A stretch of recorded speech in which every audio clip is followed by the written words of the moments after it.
ငွေကိုစင့်ခေါ်တဲ့မန်နန်ကိုတင်ပေးမယ်တပတ်ကိုတစ်ချိန်ပဲရွတ်ကြတယ်တပတ်ကိုတစ်ချိန်ရွတ်လိုက်တာနဲ့ရက်ပိုင်းအတွင်းမှာမမျော်လင့်ထားတဲ့သိန်းပေါင်းရာချီသိန်းပေါင်းထောင်ချီသိန်းပေါင်းပေါင်းချီတဲ့ငွေတွေကိုယ့်စီကိုမျက်စိတမိတ်တွင်ဝင်လာစေနိုင်တဲ့မန်နန်ပညာဖြစ်ပါတယ်ရှေးဟောင်းပရပိုက်ကနေလာတဲ့အထူးလိုအပ်တဲ့မန်နန်ပညာဖြစ်တယ်အဲ့ဒီမန်နန်ကိုကိုယ့်ရဲ့မွေးနေ့ရောက်တိုင်းမှာရွတ်ပေးပါအဲ့တော့6 ခေါက်ရွတ်လဲရတယ်28 ခေါက်ရွတ်လဲရတယ်ကိုတအားသမျှပွားများပူဇော်လဲရတယ်အပတ်စဉ်ကိုမွေးနေ့ရောက်ပြီဆိုတာနဲ့ဒီမန်နန်လေးကိုသာရွတ်လိုက်ပြီဆိုတာနဲ့ကိုဘိန်းနာမှာရှိတဲ့အဆောင်ရှောက်တွေနတ်တွေပါတွေဟာကိုကိုစောင့်မကြည့်ရှုပြီးတော့ရက်ပိုင်းတွင်းမှာလည်းလိုအပ်တဲ့ငွေတွေဟာလည်းပြည့်ဝသွားပြီးတော့မမျော်လင့်ထားတော့တဲ့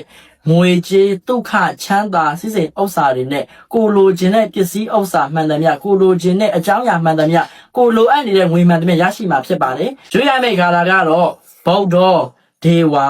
လာဘံမေဒေတုဆောင်ရွတ်ရမှာဗုဒ္ဓဒေဝလာဘံမေဒေတုဆိုတာကိုအပတ်စဉ်မိမိမွေးနေ့ကိုယ့်ရဲ့မွေးနေ့ရောက်တိုင်းမှာရွတ်ပေးတအားသမျှပွားများပူဆိုဒါဆိုရင်လာပိုင်းရက်ပိုင်းအချိန်တို့တွင်မှာဘဝတစ်စိတ်ကျိုးပြောင်းလဲသွားပြီးဒီအောင်မြင်ပြီးတော့ချမ်းသာဒုက္ခတွေရရှိလာလိမ့်မယ်အကျွေးရှိတဲ့သူဆိုတဲ့အကျွေးကျေပြီးတော့လက်လာပါလေပွင့်ပါလိမ့်မယ်အောင်မြင်ခြင်းနဲ့ချမ်းသာခြင်းတွေဟာကိုယ့်ကိုစောင့်ကြိုနေပါလိမ့်မယ်ခင်ဗျ